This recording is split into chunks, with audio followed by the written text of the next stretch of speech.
Hello everybody, Pascal here from Neutrality Studies, and today I would like Olá a todos, aqui é o Pascal, do Neutrality Studies, e hoje gostaria de discutir com vocês alguns dos desenvolvimentos mais recentes entre a Rússia e os Estados Unidos, além da estratégia dos Estados Unidos de usar cada vez mais ameaças de tarifas para pressionar o sistema global, seja para lidar com a Rússia ou para aumentar a quantidade de dinheiro que os Estados Unidos conseguem extrair de seus parceiros comerciais.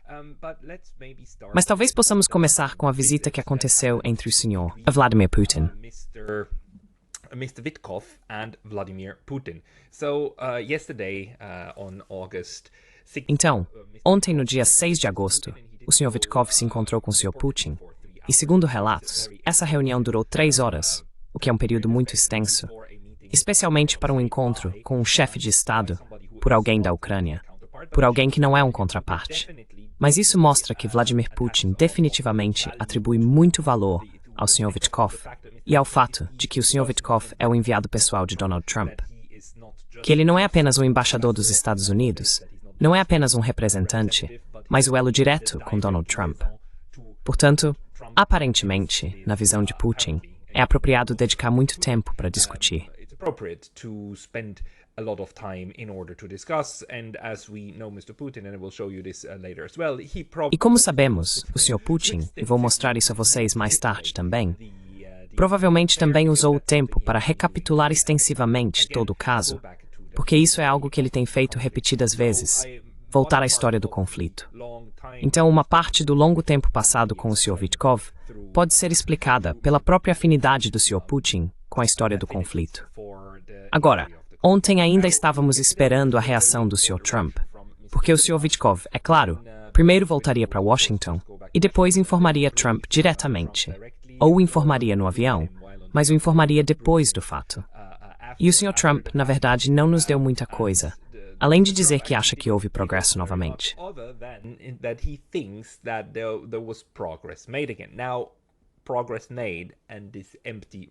Agora, progresso feito e essa retórica vazia de Washington não significam nada.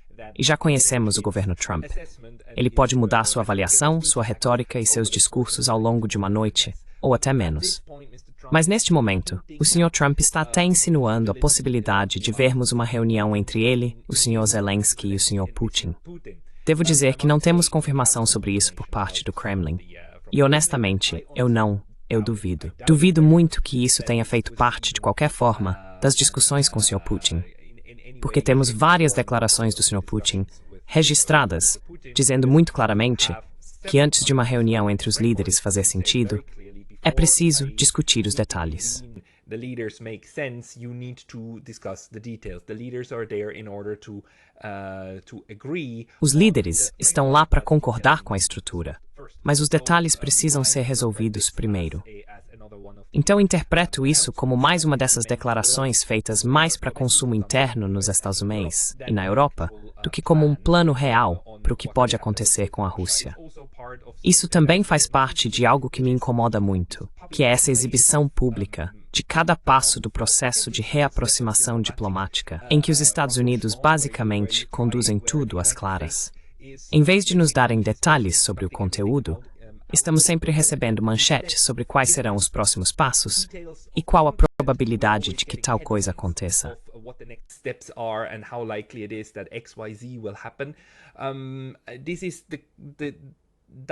Isso é diametralmente oposto à forma como Moscou e também Pequim realmente conduzem sua política externa, onde fornecem informações de forma parcimoniosa, mas quando fazem, geralmente recebemos comunicados oficiais. E vou mostrar um muito importante em um momento, e o quão substanciais eles são. Enquanto isso, com os Estados Unidos, o que recebemos são manchetes e algumas frases aqui e ali, mas todas sobre esse discurso bombástico. Vamos acabar com a guerra. Ou, haverá um cessar-fogo. Ou seja lá o que for. Mas nada de substancial. Agora, uma coisa que quero destacar é que, e a Russia Today relata isso, o motivo pelo qual uso a Russia Today é que, se isso está sendo noticiado pelo lado que tem o ponto de vista russo, então podemos dizer que isso é algo ao qual, você sabe, a infosfera russa presta atenção, certo? The Russian infosphere pays attention to, right? And one of the things that they pay attention to is that E uma das coisas às quais eles prestam atenção é que ontem, o secretário de Estado dos Estados Unidos, Marco Rubio, elogiou as conversas recentes por darem a Washington uma melhor compreensão das condições sob as quais Moscou concordaria com a paz. Então, o Sr. Rubio disse que essa foi uma reunião importante porque agora entendemos um pouco mais concretamente o que os russos realmente querem. Isso, em agosto de 2025, após mais de 3 anos dessa guerra, e os russos basicamente nos dizendo a cada passo o que eles querem, é muito surpreendente. E isso só mostra novamente a falta de sinceridade de todo o discurso. Gostaria de aproveitar essa oportunidade para mostrar novamente o discurso de política externa mais importante que Vladimir Putin fez nos últimos 1 ano e meio, ou 2 anos, eu diria. Gave over the last 1.5 or 2 years, I would say, and that's the speech of June 14th, 2020. E esse é o discurso de 14 de junho de 2024 em Moscou, onde o Sr. Putin, como você pode ver nesta foto aqui, estava se dirigindo a toda a sua equipe de política externa no Ministério das Relações Exteriores. Quero dizer, o Sr. Putin de um lado, o Sr. Lavrov do outro, e simplesmente, isso deve ter sido um discurso de 2 horas. Basta olhar o tamanho disso, tudo que ele abordou para informar sua equipe de política externa, certo? As pessoas responsáveis, embaixadores e pessoas de alto escalão do Ministério das Relações Exteriores. O esforço que ele fez, basicamente para expor o pensamento geral, não só dele, mas da liderança russa. E é claro, neste documento que ele apresenta as condições para que a Rússia esteja disposta a encerrar a guerra.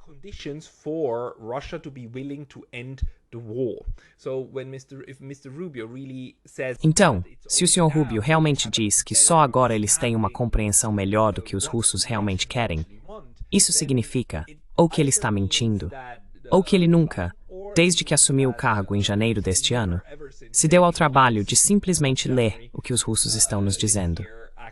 E o interessante é, claro, se você acessar a página inicial do Kremlin, que na verdade não é o Kremlin, é a página do Ministério das Relações Exteriores da Rússia. Se você for lá, encontrará esse discurso em inglês. Os russos estão nos oferecendo até mesmo a tradução, e é uma tradução belíssima. É uma tradução muito bem feita.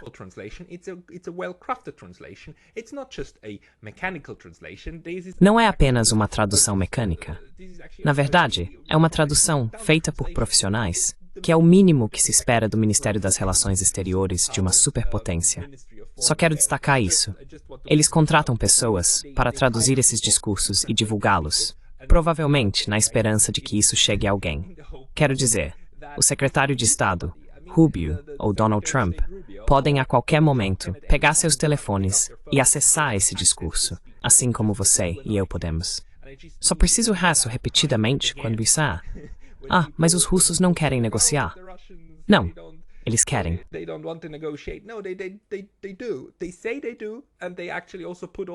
Eles dizem que sim. E, na verdade, eles também colocam todos os seus pontos na internet em inglês, só para deixar isso claro. Porque eu não acho que a Casa Branca ou os europeus realmente coloquem qualquer uma de suas declarações em suas páginas iniciais em russo, só para deixar isso claro, certo? Então, é assim que a Rússia não está apenas sinalizando, mas está tentando deixar seu ponto de vista claro para nós, o público no Ocidente. Quero destacar alguns trechos desse discurso. Embora já tenha 1 ano, ainda me parece fundamental para entender para onde a Rússia acha que tudo isso está indo. E há 1 ano, o Sr. Putin, várias vezes nesse discurso, como destaquei aqui, indicou que para onde estamos indo, o que estamos vendo, é o surgimento de um mundo multipolar e multilateral.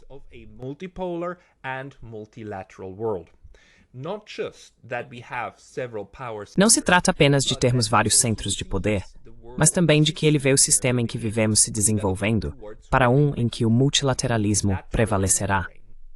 A diferença é, multipolaridade significa apenas diferentes potências que rivalizam entre si ou que têm status de desenvolvimento semelhante. O multilateralismo é, claro, a forma como tomamos decisões, em que nos sentamos juntos, não de maneira bilateral para negociar acordos, mas nos reunimos em grupos maiores nas Nações Unidas ou em outros fóruns para, em conjunto, encontrar soluções para os problemas. Assim, os russos, nesse sentido, já no ano passado, disseram que estamos caminhando para um mundo multilateral.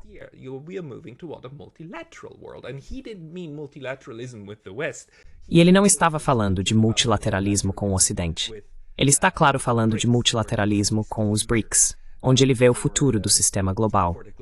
E nesse sentido, não se trata da ideia da Guerra Fria, do sistema de blocos, em que você tinha a União Soviética e os Estados Unidos, e eles simplesmente impunham sua vontade. Ele vê isso como um esforço colaborativo entre as potências do sistema multipolar. Ele também, e preciso destacar isso, repetidas vezes, os russos falam sobre um sistema de segurança indivisível, que é isso que precisamos construir. O respeito pelo fato de que a segurança do outro precisa ser levada em consideração ao pensar na sua própria segurança.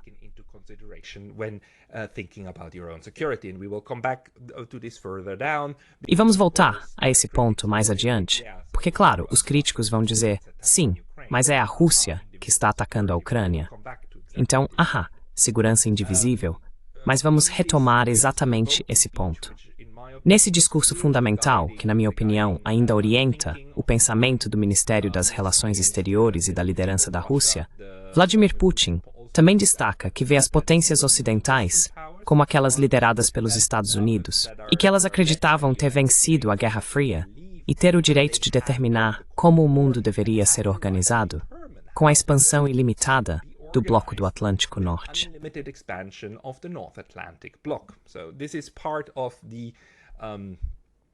Isso faz parte da avaliação da Rússia sobre o que aconteceu após 1990, de que isso faz parte dessa mentalidade ocidental do fim da história que nos levou ao ponto em que estamos agora. Como não tenho tempo para abordar tudo isso, vou apenas destacar alguns pontos cruciais. O Sr. Putin também disse: deixe-me lembrar que foi Washington que minou a estabilidade estratégica ao se retirar unilateralmente dos tratados de defesa antimísseis. E, novamente, isso foi o que ele disse em 2024, certo? Isso sempre esteve na linha de frente do pensamento de segurança da Rússia. Mas foi só agora, e vou pular para outra parte aqui, que a Rússia realmente decidiu, em 4 de agosto, que colocaria fim à sua moratória sobre mísseis de alcance intermediário. Their moratorium on intermediate-range missiles. So we had a treaty on the limitation. Então, tínhamos um tratado sobre a limitação de mísseis de médio alcance na Europa e na Rússia, para que esses mísseis, que podem carregar ogivas nucleares e alcançar seus alvos em apenas alguns minutos, não fossem posicionados ou mantidos por nenhum dos lados. Dessa forma, você tem um período de tempo maior para reação e para realmente monitorar veículos de entrega com capacidade nuclear indo para o outro lado. O objetivo disso tudo é que não queremos nenhum tipo de espiral de escalada com esses mísseis de alcance intermediário. Nem queremos o risco de interpretar mal o que certos mísseis estão carregando, o que podem carregar e se foram lançados ou não, porque isso pode desencadear uma escalada de ambos os lados, certo?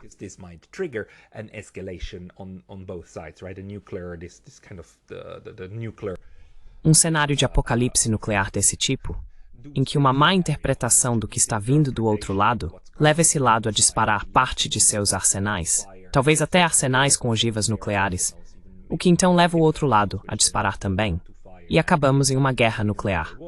Ambos os lados dirão, bem, o outro atirou primeiro, quando na verdade foi uma má interpretação de um ou de outro lado sobre o que aconteceu. Esse tratado de mísseis estratégicos de alcance intermediário foi assinado no final dos anos 1980, acho que foi em 1987, entre Reagan e Gorbachev, e foi rasgado em 2018, durante o primeiro governo Trump.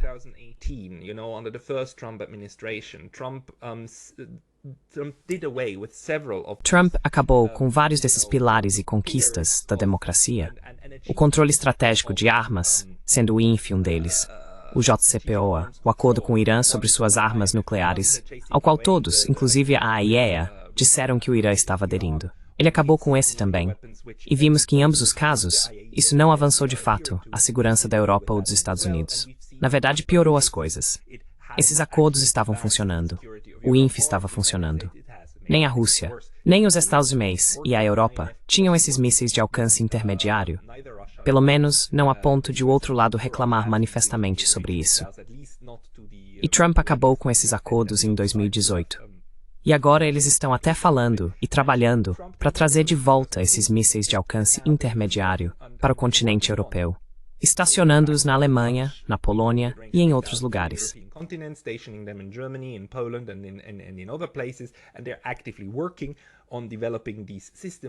E eles estão ativamente trabalhando no desenvolvimento desses sistemas. E o Sr. Putin, após 2018, decidiu que, embora os Estados Unidos tivessem agora rompido o acordo, os russos ainda manteriam uma moratória do lado deles quanto ao posicionamento desses mísseis.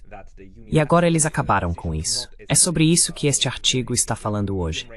Que a decisão unilateral de não escalar no teatro de mísseis de médio alcance agora acabou. E que eles vão trabalhar especialmente em locais para implantar seu agora produzido em massa míssil Oreshnik, que vimos em ação no início deste ano. Ele possui múltiplas ogivas e também é capaz de transportar armas nucleares, um míssil hipersônico com tanta capacidade destrutiva que, mesmo sem uma ogiva nuclear, pode causar estragos em uma área semelhante à de uma arma nuclear de baixo rendimento, e contra o qual a Europa e os Estados Unidos estão indefesos. Não unamos tats.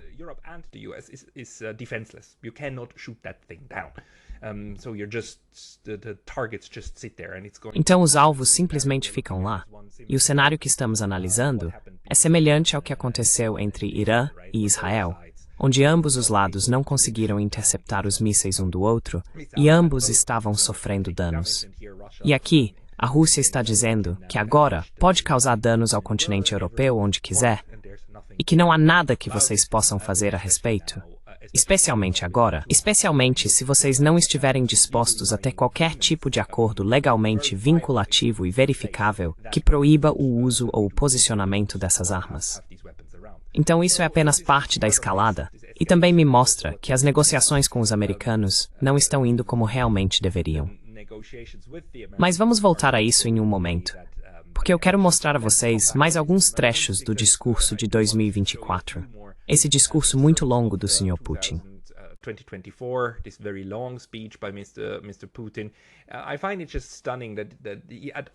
Acho simplesmente impressionante que em todos os momentos os russos continuaram dizendo que estão realmente prontos para melhorar as relações novamente, assim que o outro lado permitir. Deixe-me ler este trecho. Se a Europa quiser continuar sendo um centro independente de desenvolvimento global, e um polo cultural e civilizacional em nosso planeta, o mundo multipolar, se quiserem ser um polo separado no mundo multipolar, eles definitivamente devem manter boas e amistosas relações com a Rússia.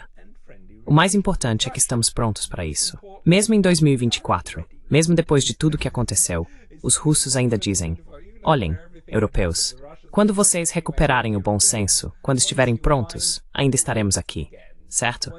Quero dizer, podemos lidar uns com os outros.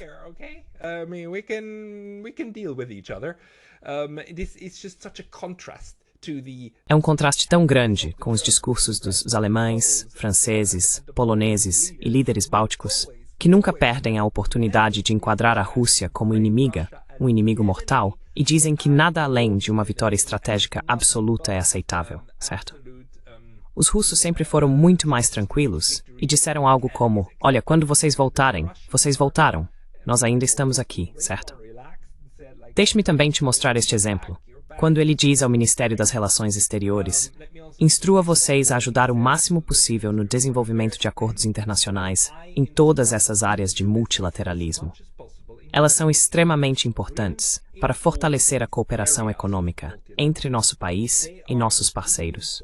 Isso também deve dar um novo impulso à construção de uma grande parceria eurasiática, que, em essência, pode se tornar a base socioeconômica para um novo sistema de segurança indivisível na Europa.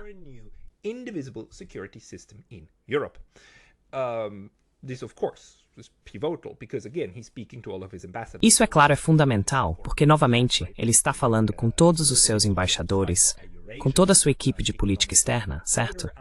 Dizendo algo como: é isso que precisamos buscar. Uma ordem econômica eurasiana que, com sorte, alimentará um sistema de segurança. Definitivamente é uma visão de longo prazo. Então ele começa a falar sobre a Ucrânia e entra em um desenvolvimento histórico muito longo dos diferentes eventos políticos que ocorreram até chegar a este ponto em 2024. Ele começa dizendo: quero esclarecer de imediato. A crise envolvendo a Ucrânia não é um conflito entre dois estados ou povos, decorrente de questões entre eles. Se fosse só isso, já teria sido resolvido. Mas ele vê isso, é claro, como uma disputa muito maior, que se deve à interferência total do Ocidente. Os europeus e os norte-americanos, os Estados Unidos. Ele entra em muitos detalhes. Você pode ver o tamanho desse artigo aqui. Os pontos importantes para mim são que ele enquadra a Operação Militar Especial, a guerra total, que começou em 24 de fevereiro de 2022, como uma forma de negociar com os ucranianos. E ele diz isso. Preciso enfatizar. Várias vezes, ele diz que o início da Operação Militar Especial, como foi conduzida em 24 de fevereiro, foi, na verdade, nada mais do que uma operação para coagir o regime ucraniano à paz. As tropas estavam lá para pressionar o lado ucraniano a negociar, tentar encontrar soluções aceitáveis e, assim, acabar com a guerra que Kiev havia iniciado contra o Donbass em 2014. Novamente, se ele está sendo verdadeiro ou não, só saberemos daqui a muitos, muitos anos. We will only know in many years. But at least the way that he portrays Mas pelo menos da forma como ele retrata a situação e da forma como ele instrui toda a sua equipe de política externa a enquadrá-la, é que a guerra começou em 2014. A guerra, o conflito, começou em 2014. Em 2022, usamos a Operação Militar Especial para forçar o outro lado a finalmente chegar a um acordo. E então ele diz que isso quase foi bem sucedido. E eu só preciso te dizer isso. Como resultado, acordos que satisfaziam tanto Moscou quanto Kiev foram de fato alcançados. Aqui ele está falando dos acordos de Istambul, certo? Of the Istanbul agreements, right? The Istanbul peace negotiations in March. As negociações de paz em Istambul, em março de 2022. E ele está, claro, absolutamente correto ao dizer que no momento em que as tropas russas cruzaram oficialmente a fronteira, em 24 de fevereiro de 2022, elas imediatamente começaram a negociar com os ucranianos, primeiro online, depois na Bielorrússia e em seguida em Istambul. E estavam cada vez mais próximas de chegar a um acordo. Novamente, devo ressaltar que isso não foi feito entre os chefes de Estado. Foi feito entre suas delegações e os negociadores que realmente conheciam os detalhes. A equipe de negociação que a Rússia enviou recentemente novamente para Istambul, aquela que o Ocidente continua dizendo que não é séria, é liderada pelo mesmo chefe negociador que já haviam enviado em 2022. Isso só mostra o nível de atenção que a Rússia dedica à resolução dos detalhes, e não apenas a fazer grandes discursos e manchetes. Speech acts, right? And headlines. They're paying attention to detail. Eles estão realmente prestando atenção aos detalhes. Neste discurso do ano passado, Vladimir Putin, pela primeira vez, nos dá o nome do acordo que eles haviam planejado dar. O documento foi intitulado Acordo sobre Neutralidade Permanente e Garantias de Segurança para a Ucrânia. Essa também foi a primeira vez que eu vi qual seria o título que Vladimir Putin, ou que os russos e ucranianos, haviam planejado para o documento, o que, claro, representa o núcleo ou o coração do que seria o acordo. Então, por um lado, nada de OTAN para a Ucrânia, neutralidade permanente, de fato. Ou seja, o mesmo arcabouço geral sob o qual Suíça e Áustria operam na Europa.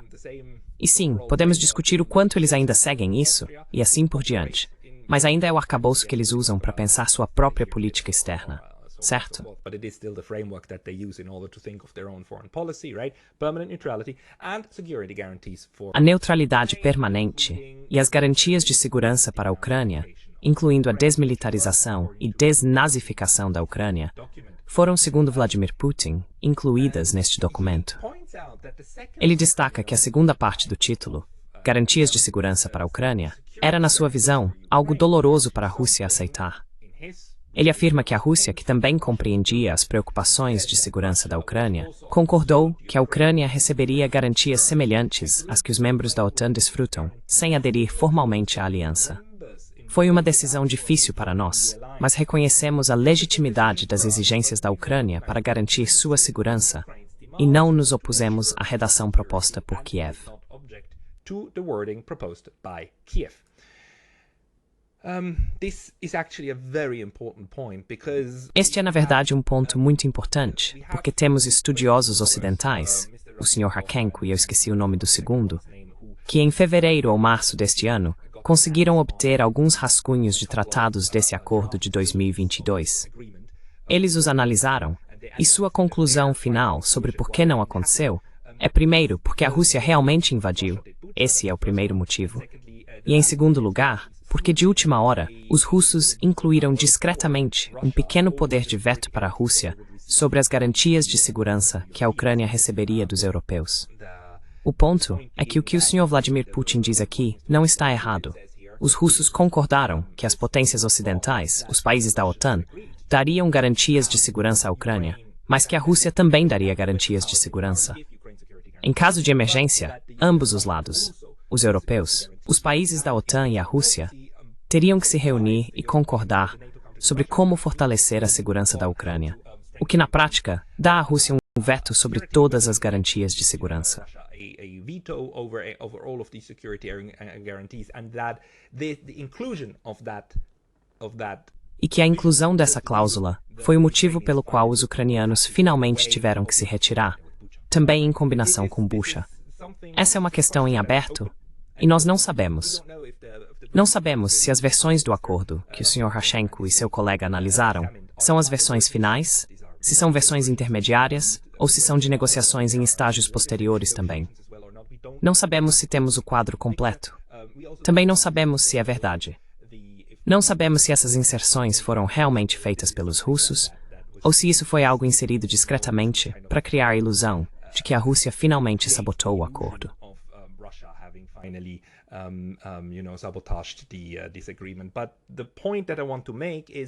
Mas o ponto que quero destacar é que o que Vladimir Putin está nos dizendo aqui também é confirmado por análises ocidentais, algo que realmente aconteceu, que a Rússia estava disposta, pelo menos em certo grau, a aceitar garantias de segurança do Ocidente para a Ucrânia.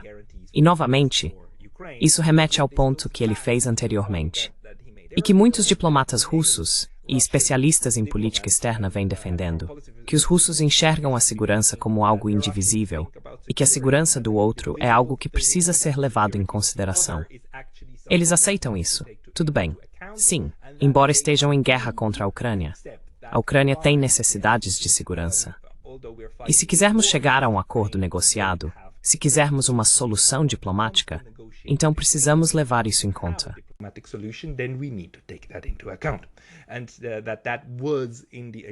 E isso estava no acordo inicial, mas nunca assinado. Certo? Então veja, a maneira como a Rússia vê a segurança como algo que só pode ser alcançado com o outro, e não contra o outro, acho que é bastante importante destacar, porque é claro uma diferença fundamental em relação à forma como a OTAN e o Ocidente coletivo veem a segurança, como algo que você constrói apenas para si mesmo. E quanto mais armas você tem, mais dissuasão você cria, mais seguro você está. O que é uma abordagem equivocada, mas os russos não compartilham dessa visão. No mesmo discurso, ele diz, neste momento, o Ocidente ignora nossos interesses enquanto proíbe Kiev de negociar e continua de forma hipócrita nos conclamando a negociar.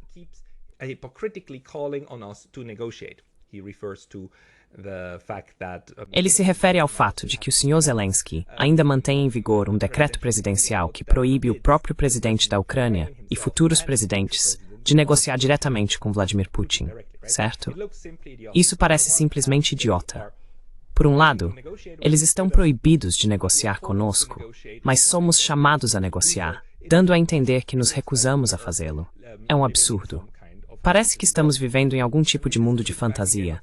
E isso volta, claro, à questão de que o Ocidente ainda insiste, neste momento, o Sr. Putin está insistindo. Desculpe, o Sr. Trump está insistindo que precisamos de uma reunião entre os líderes, certo?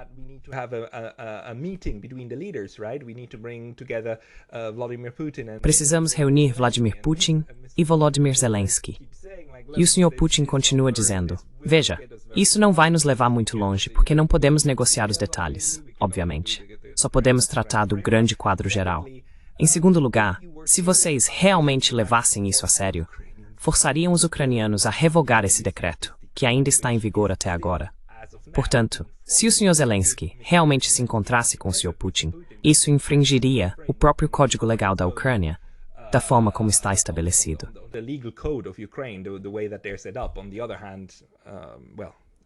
Por outro lado, bem, não precisamos entrar nos detalhes sobre se o Sr. Zelensky ainda é ou não um líder legítimo da Ucrânia, mas você sabe, esse tipo de contradição é o que os russos apontam repetidamente.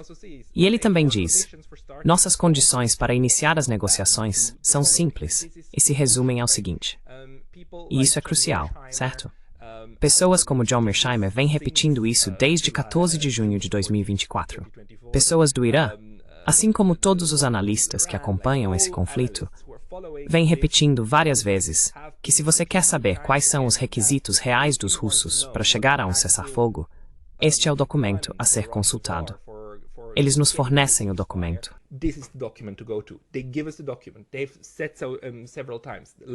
Eles já disseram isso várias vezes. Lavrov continua repetindo isso o tempo todo. Basta ler o que dissemos em 2024. Existem duas questões principais e uma terceira a acrescentar. As tropas ucranianas devem ser completamente retiradas das repúblicas populares de Donetsk e Luhansk e das regiões de Kherson e Zaporizhia.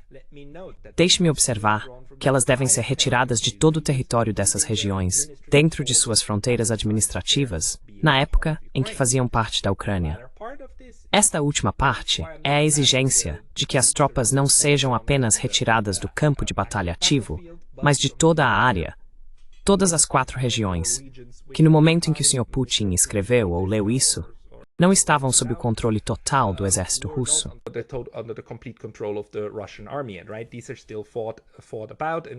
Essas áreas ainda estão sendo disputadas, e mesmo agora, nem todas as partes das fronteiras administrativas desses 4 oblasts estão sob controle russo. Portanto, se os ucranianos concordarem em se retirar dessas áreas, então, assim que Kiev declarar que está pronta para tomar essa decisão e começar a retirada real das tropas dessas regiões, e também notificar oficialmente que abandona seus planos de aderir à OTAN, o nosso lado, para cessar fogo e iniciar negociações, fará tal declaração naquele exato momento.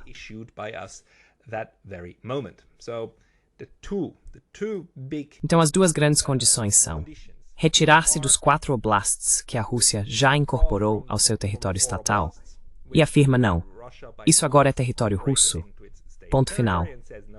E em segundo lugar, nos diga que vocês não estão mais buscando ingressar na OTAN, e então pararemos de atirar e poderemos começar a negociar.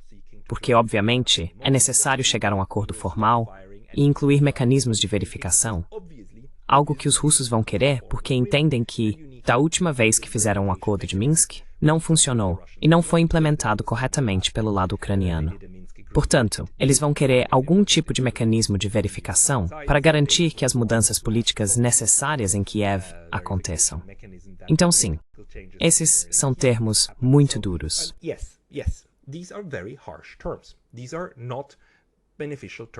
Esses não são termos benéficos para a Ucrânia, mas são os termos que os russos estão dizendo ser seu ponto de partida. Então, se os americanos estão dizendo hoje que só agora estão tentando começar a entender onde os russos estão, bem, isso é simplesmente estúpido. Está bem aqui, eles estão aqui. E novamente, tudo isso é de conhecimento público, certo? Tudo está disponível. Você pode ler agora mesmo.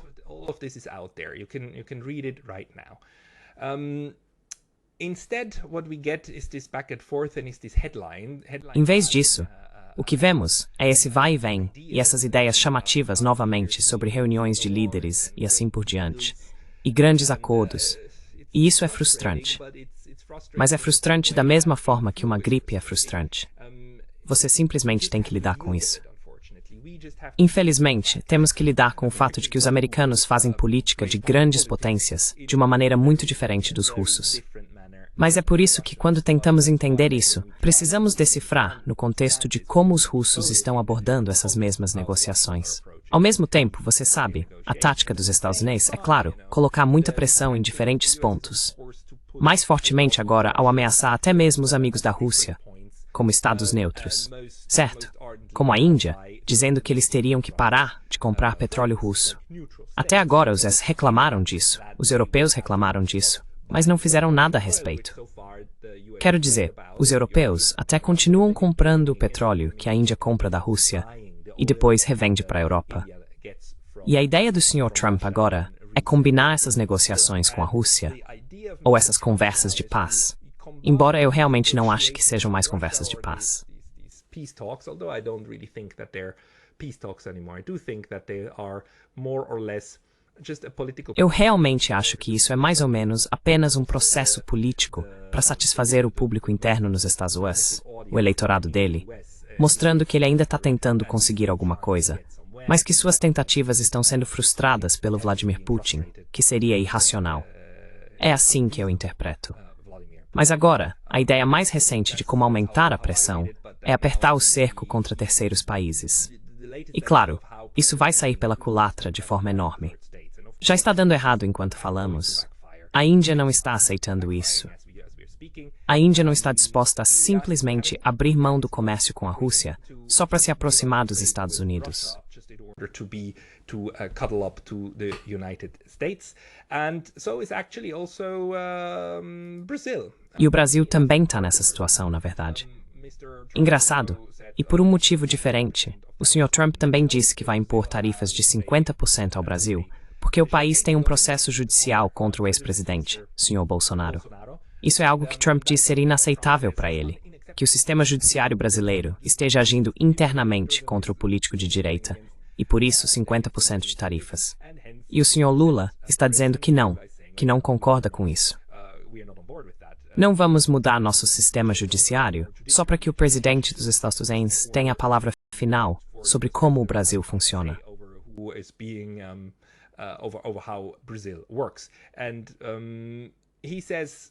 E ele diz, o Brasil está dizendo, não temos medo disso. E o Brasil, curiosamente, agora também está caminhando, eu acho, para uma estratégia mais inteligente de tentar não lidar mais com os Estados Unidos individualmente. Lula, do Brasil, diz que vai discutir as tarifas de Trump com o grupo dos BRICS. Até agora, e isso levou um pouco de tempo, mas agora está claro que a estratégia dos Estados Unidos é escolher seus parceiros comerciais e lidar com eles um por um, com o Japão separadamente, com a União Europeia separadamente, com a Coreia separadamente, com a Suíça separadamente. E você pode ver como, especialmente os estados parceiros, os amigos, os aliados, os vassalos, os satélites, na verdade embarcaram nessa. Até o Sudeste Asiático, até outros países como o Vietnã e assim por diante, eles correram para Washington e começaram a negociar acordos bilaterais.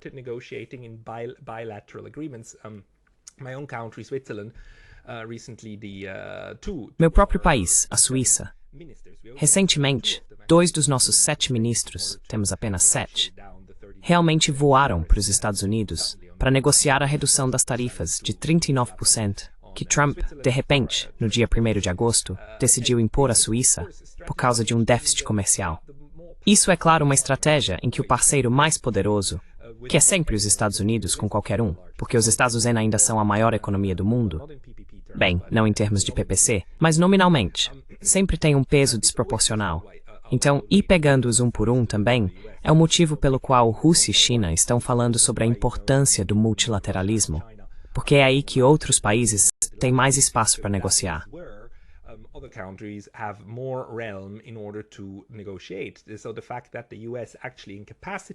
O fato de os Estados Unidos terem realmente incapacitado e destruído o mecanismo de resolução de conflitos da Organização Mundial do Comércio é, claro, fundamental.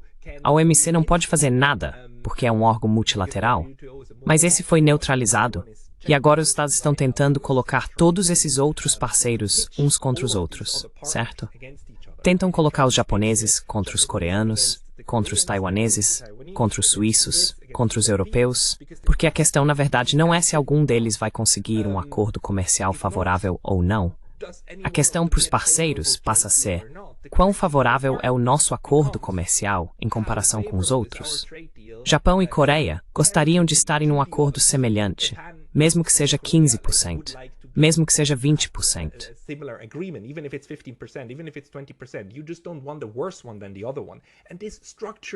Você só não quer um acordo pior do que o outro.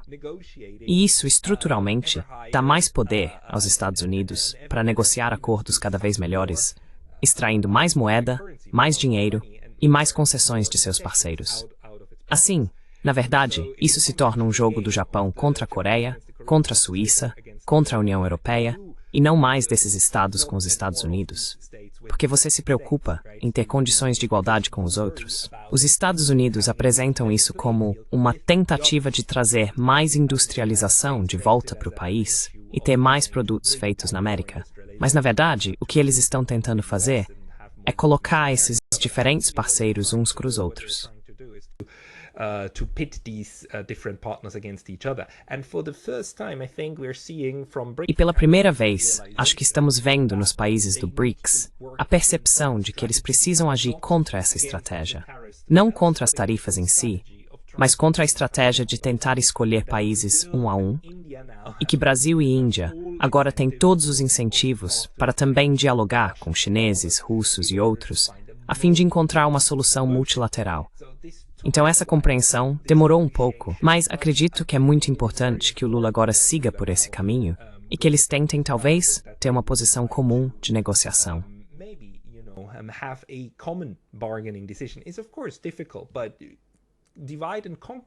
É claro, difícil.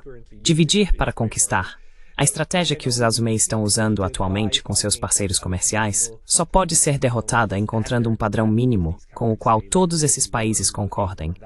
Algo como, ok, vamos mirar nisso para negociar com os Estados Unidos. Caso contrário, os Estados Unidos serão forçados a sair de sua própria lógica de ameaçar, sancionar ou tarifar seus parceiros. O que, se você faz isso com todo mundo, na verdade significa que você mesmo fica sem materiais. Então esse é o jogo que precisa ser jogado. E acho que o Brasil está começando a entender isso agora. Eu realmente acredito que os chineses, desde o início, estavam contando com seu próprio peso.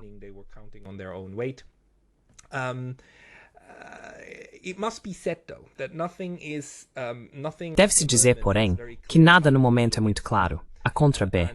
E alguém que descreveu isso muito bem foi o embaixador Badra Kumar, que já esteve nesse canal antes, em um artigo sobre o imperador sem roupas, o Sr. Trump, claro, e suas ameaças. Por um lado, sim, a Índia está sendo pressionada a ceder às exigências dos Estados Unidos para parar de negociar com a Rússia, e os indianos estão indignados com isso, e também estão dizendo isso abertamente. Mas, ao mesmo tempo, ele argumenta que a comunidade estratégica da Índia está completamente alheia às profundas implicações da primeira participação do país nos exercícios multilaterais Talisman Sabre 2025, liderados pelos Estados Unidos, que estão ocorrendo atualmente na Austrália e no Pacífico Ocidental.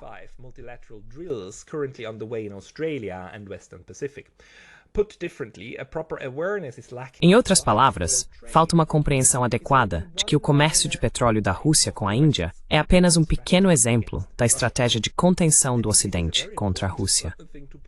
Acho que isso é algo muito importante a ser destacado. O mundo em que vivemos atualmente, a forma como ele funciona, não é tudo ou nada.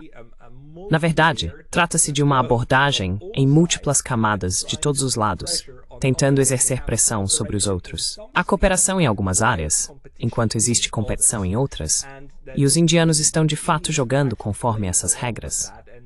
Eu diria que ele provavelmente vê esses exercícios no formato do Quad como altamente críticos, porque isso é, claro, mais uma vez, parte da criação de uma dependência estrutural em relação aos Estados Unidos.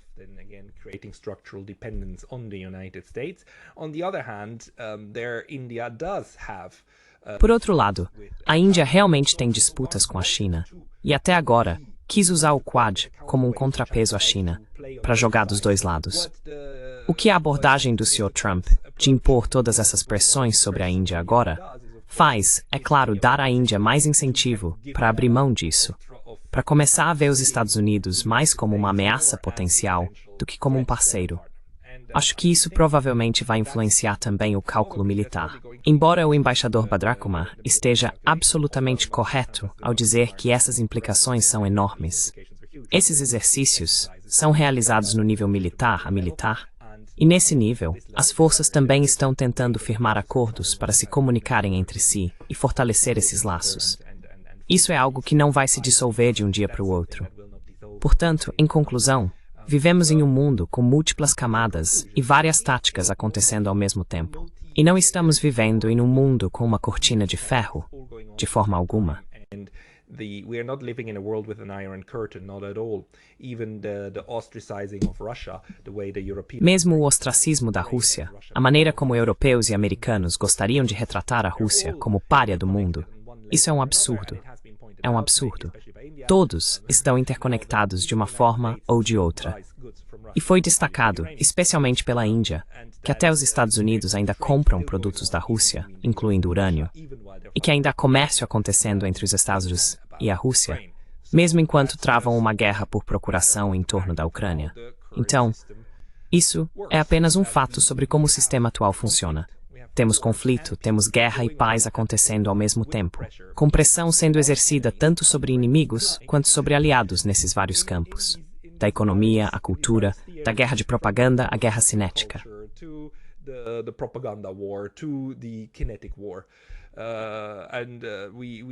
E precisamos analisar isso.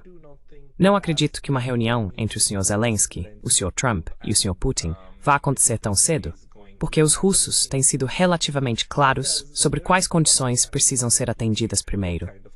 E não acho que os europeus, americanos ou ucranianos estejam dispostos ou sejam capazes de oferecer isso neste momento, mesmo que vejamos as linhas de frente desmoronando.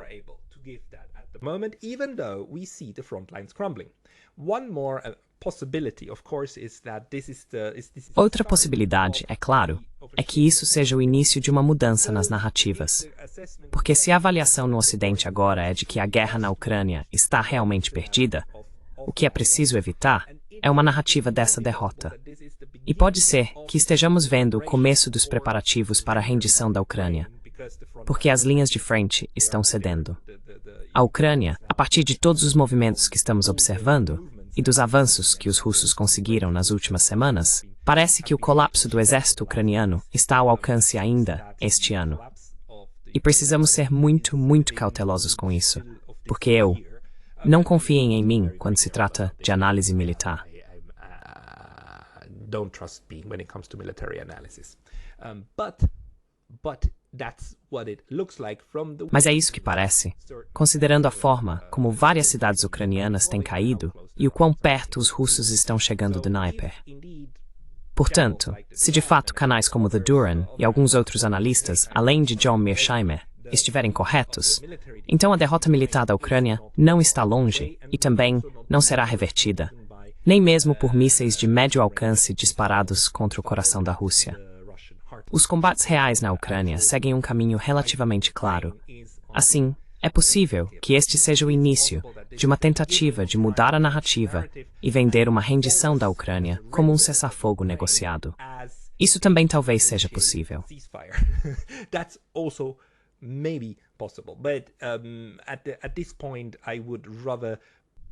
Mas neste momento, eu apostaria que isso é mais uma tentativa do presidente dos Estados Unidos de sinalizar para sua própria base que ele não desistiu de sua promessa original e que são, você sabe, os russos que não estão dispostos a sentar à mesa de negociações, que esta é apenas a última versão disso. Embora eu precise repensar esse argumento, e você também deva repensar, porque o fato de Vitkov estar em Moscou e Vladimir Putin ter estado disposto a conversar com ele por 3 horas, Talvez estejamos falando de termos de rendição. Talvez sejam termos de rendição. Talvez não seja apenas mais um ardil. Talvez seja apenas uma forma de disfarçar a rendição como negociação. Vou refletir mais sobre isso. Vamos ver o que acontece nos próximos dias. Muito obrigado pelo seu tempo hoje. We'll see what happens in the next couple of days. Thank you very much for your time today.